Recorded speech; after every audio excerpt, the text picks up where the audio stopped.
Hello दोस्तों, आप सभी को नमस्कार। जैसा कि आप सभी लोगों को पता है कि फेस कैप्चर आप लोगों को करने ही करने हैं। अब तक जो लोग इग्नोर कर रहे थे वो भी फास्ट मूव में काम कर रहे हैं, और जो लोग काम नहीं कर रहे हैं उनको वो भी अंडर प्रेशर्स में हैं।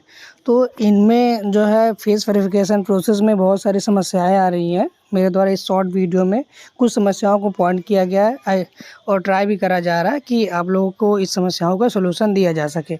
जैसे कि सभी लोग फेस कैप्चर भी कर रहे हैं, और पिछले कुछ दिन तो पोर्टल बहुत ही ख़राब चल रहा था, लेकिन पिछले 2-3 दिनों से पोर्टल स्मूथ चल रहा है। इसमें कई सारे काम किए गए, कई पोस्टर ट्रैकर अपडेट भी करे गए हैं, जिसमें आप लोगों के जो समस्या है उसको नोट डाउन करते हुए उस समस्या का समाधान किया गया है। और अभी वर्तमान समय में पोर्टल ठीक चल रहा है। जो थोड़े बहुत इश्यूज़ हो रहे हैं वो इशू हो रहे हैं केवल और केवल फ़ोटो कैप्चर करने में। ई-केवाईसी में उसमें इशू हो रहा है जिसके आधार कार्ड में कोई मोबाइल नंबर नहीं जुड़ा है, या फिर जो आधार कार्ड में संशोधन कराया गया है। आपको पोस्टर टैगर रजिस्ट्रेशन करते समय कोई और आधार कार्ड था, अभी वर्तमान में कोई और आधार कार्ड है। इसमें ई-केवाईसी में प्रोसेस आ रहा है। बाकी जो प्रोसेस आ रहा है वो आप लोग जो प्रोसेस है उस प्रोसेस में आप लोगों की समस्याएं फ़ोटो कैप्चर में हो रही हैं। आइए इस समस्याओं को देखा जाता है कि समस्याओं कहाँ तक इसको रिज़ॉल्यूशन दिया जा सकता है, इस समस्या का कहाँ तक समाधान किया जा सकता है। पहले तो आप लोग कंफर्म हो जा रहे हैं कि किस लाभार्थी का फ़ोटो कैप्चर हुआ है, किसका केवाईसी हुआ है। आइए जाने कैसे जानना है कि किस लाभार्थी का ई-केवाईसी हुआ है, किसका फ़ोटो कैप्चर। आइए देखिए, पहले आप लोगों ने क्या किया था कि जो फ़ोटो कैप्चर आप लोग करते थे उसकी रिपोर्टिंग आप अपने एप्लीकेशन के माध्यम से देख नहीं पाते थे, आप कंफर्म नहीं हो पाते थे कि किस लाभार्थी का फ़ोटो कैप्चर हुआ, किसका नहीं। अब जो है पिछले 2 दिनों से 24.1 आया है, जिसको आप लोगों ने अपडेट करा होगा। अगर अपडेट नहीं किया है तो उसे अपडेट कर लीजिए। इसमें आ गया है। आप पहले क्या था, केवल केवाईसी का रिपोर्टिंग थी कि केवाईसी आप करते थे तो उस पर डबल टिक दिख रहा था। लेकिन अब वर्तमान में क्या है कि अगर किसी भी लाभार्थी का आपने केवाईसी किया है और उसका फ़ोटो कैप्चर नहीं किया है तो केवल और केवाईसी शो करेगा। अगर उस लाभार्थी का आपने फ़ोटो कैप्चर लिया है तो हो सकता है कि उस समय फ़ोटो कैप्चर आपको दिखे कि आपकी रिक्वेस्ट सबमिट की गई है। थोड़ा समय आप बाद में करें और उसमें पॉपअप खुले प्रोसीड टू टीएचआर। आपको प्रोसीड टू टीएचआर कर लेने हैं 3 से 4 घंटे, या फिर अगले दिन आप देखेंगे तो आपको फेस वेरिफिकेशन सक्सेसफुल का डबल टिक ऑप्शन खुल के आएगा। ये और साइड में आपको ये रिकैप्चर भी आपको दिखेगा, देख सकते हैं ये रिकैप्चर दैट मीन्स आपने जो फ़ोटो खींचा हुआ है वो आपके आधार कार्ड वाले फ़ोटो से वेरीफाइड हो गया है। एक बार आपने फ़ोटो कैप्चर कर लिया है। और रिकैप्चर दैट करना क्या है कि आपको पुनः फ़ोटो कैप्चर करने का मतलब आपको मंथ में एक ही बार केवाईसी और फ़ोटो कैप्चर करना है, और नेक्स्ट मंथ से आपको केवल फ़ोटो कैप्चर करना है। तो रिकैप्चर में आप अगले महीने उसी लाभार्थी का जिसका आपने फ़ोटो कैप्चर करा है उसका ही फ़ोटो खींचना है। ये फेस वेरिफिकेशन का जो एक्स्ट्रा ऑप्शन ऐड हुआ है और रिकैप्चर, इसका यही मतलब है आप जो आराध्या नाम का लाभार्थी है या जो बच्चा है या फिर जो हुई बच्ची होगी, तो इसका आपने ये जो अध्या नाम की है इसका आपने फ़ोटो भी कैप्चर कर लिया, फेस वेरिफिकेशन भी हो गया है। जनरली ऑफिस से भी रिपोर्ट जनरेट आती है जिसमें आपको संख्यात्मक डाटा होता है। तो कुछ लोग कई मुझे कॉल्स आए, सर मैंने केवाईसी कर लिए है, फ़ोटो कैप्चर कर लिया है, लेकिन मेरा संख्या उसमें जुड़ नहीं रहा है।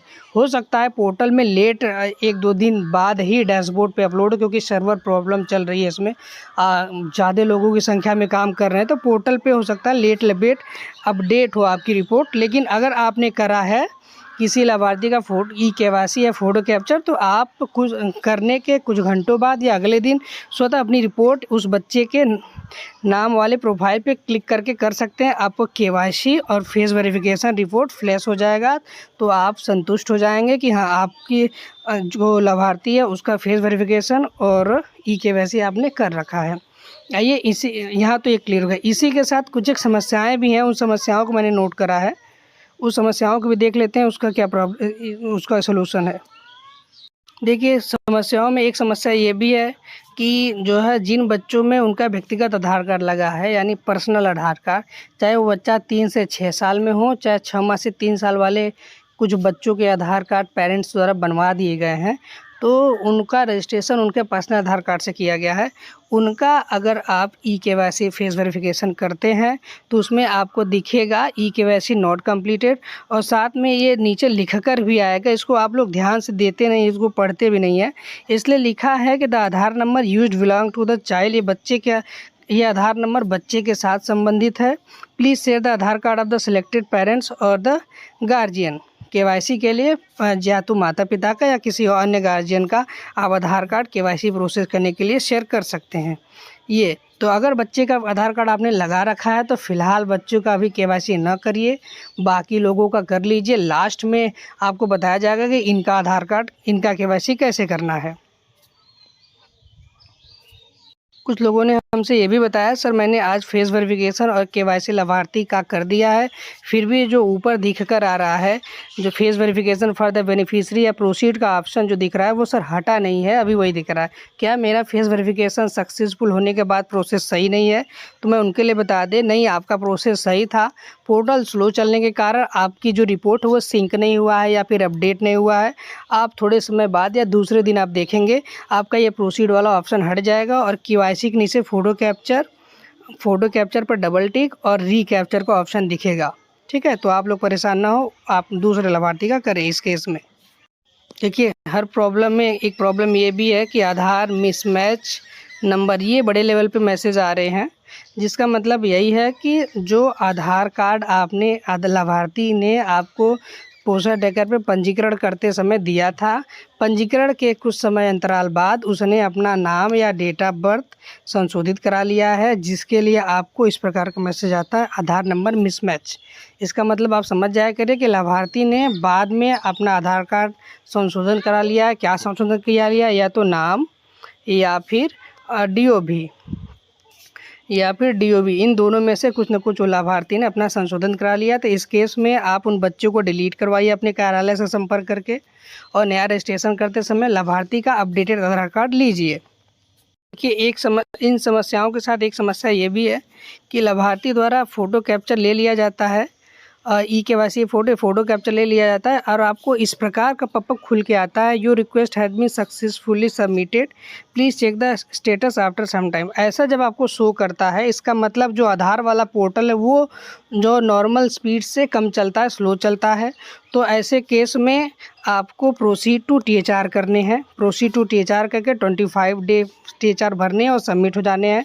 अब बाद में कुछ घंटे बाद आप देखेंगे तो आपके प्रोफाइल पर, उस बच्चे के प्रोफाइल पर टैप करने पर आप देखेंगे इसका जो ई-केवाईसी के साथ साथ फ़ोटो कैप्चर पे डबल टिक या फिर रीकैप्चर का पॉपअप या फिर मैसेज आपको शो होने लगेगा। तो ये कंफर्म हो जाएगा कि इस लाभार्थी का अपडेट हो गया है। आप लोग तुरंत करने के बाद जब इस प्रकार का पॉपअप आपको दिखे तो जो है बार बार ट्राई ना करें, एक दो बार ट्राई आप करेंगे तो वहाँ पे सेकंड भी वेरिफिकेशन सेकंड चलता है, 15 या 20 सेकंड चलता है। एक दो बार यहाँ से वेरीफाई आप कर लेंगे। वेरीफाई होने के बाद इस प्रकार आपको बार बार अगर शो हो तो यहाँ प्रोसीड टू टीएचआर करके आगे बढ़ जाएंगे, आपका प्रॉब्लम बढ़ जाएंगे। बाद में ये स्टेटस अपडेट होके केवाईसी और फ़ोटो कैप्चर सक्सेस हो जाएगा। उम्मीद करते हैं कि आपके कुछ समस्याओं को मैं समाधान इस छोटे से वीडियो पे कर पाया। वीडियो अच्छी लगे तो लाइक करें, शेयर करें, सब्सक्राइब करें। बहुत बहुत धन्यवाद।